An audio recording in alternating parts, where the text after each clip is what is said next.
Bonjour, je suis Philippe Morel, fondateur de Dynamic Workplace, le spécialiste de la création de valeur d'usage dans les actifs tertiaires. Depuis 2019, nous accompagnons de nombreuses entreprises, preneurs à bail, dans la transformation de leur consommation immobilière, ainsi que de nombreux investisseurs dans la revalorisation de leurs actifs tertiaires. Grâce à notre référentiel de valeur d'usage unique, basé sur notre expérience d'opérateur d'espaces partagés, nous auditons la performance réelle des actifs et déployons les plans d'amélioration simples, concrets, économiques. Après nos 65 premiers diagnostics de performance d'usage et 800 000 m² audités, quels sont aujourd'hui les enseignements que nous pouvons partager avec vous? En moyenne, les actifs audités ont une note globale de 51 sur 100, une note valeur d'usage de 51 sur 100. Par contre, les meilleurs actifs ayant vraiment d'excellentes performances en termes de valeur d'usage, obtiennent une note supérieure à 85 sur 100. Voyons cette semaine les points clés du premier pilier, le pilier bâtiment. Si l'accessibilité du site est clé, évidemment, le capacitaire du site, le fonctionnement des équipements techniques, la gestion, la sécurisation des flux de personnes, les consommations d'énergie, le bilan carbone le sont tout autant. Alors, quels sont les principaux points de faiblesse constatés dans nos audits? Alors, le premier levier, c'est l'optimisation du capacitaire de l'actif tertiaire. Depuis le début des années 2000, la digitalisation de nos modes de travail a réduit le besoin de mètres carrés pour chacun des postes de travail. Certains bâtiments consomment encore entre 12 et 14 m² SUBL par poste de travail, là où le besoin aujourd'hui se situe plutôt autour de 8 m² SUBL par poste de travail. Vous avez donc un écart de 100% d'efficience selon la conception du bâtiment.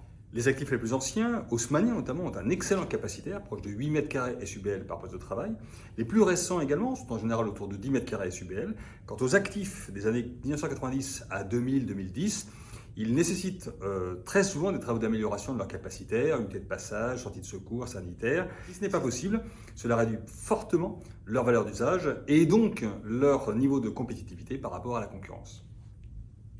Alors, second levier, la bonne gestion des flux de résidents et de visiteurs. Il s'agit de sécuriser les différents accès au site, mais aussi de faciliter la vie des résidents et d'optimiser le modèle économique des prestataires de services.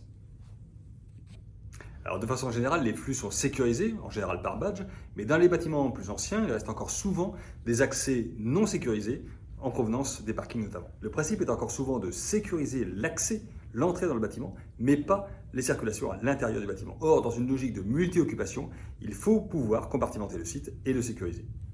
Par ailleurs, les flux au rez-de-chaussée sont souvent multiples et éparpillés, alors qu'il faudrait les orienter vers les points de passage les plus importants, notamment vers les services essentiels, comme ceux de la restauration.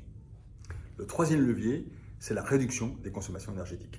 La gestion plus rigoureuse des équipements et des outils de pilotage en place, notamment de la GTB, permet aujourd'hui de réduire d'environ 15% les consommations. Au-delà, deux actions peuvent se cumuler. D'une part, la mise à niveau des équipements techniques et logiciels, et d'autre part, la croissance du taux d'occupation réel du bâtiment. Chauffer un bâtiment à 19 degrés vide, c'est très coûteux et c'est très difficile, alors que chauffer à 21 un bâtiment qui est plein, eh bien, c'est très facile et c'est beaucoup moins cher. L'étape suivante sera la réduction du bilan carbone en phase d'exploitation, ce que presque aucun actif ne propose à ce stade. Alors vous le voyez, il reste du chemin à faire pour améliorer la valeur d'usage des actifs tertiaires. Rendez-vous très bientôt pour un nouvel épisode, un nouveau débrief sur les piliers, cette fois-ci sur la programmation des espaces. N'hésitez pas à nous contacter sur www.dynamic-workplace.com et vous inscrire à nos masterclass. À très bientôt.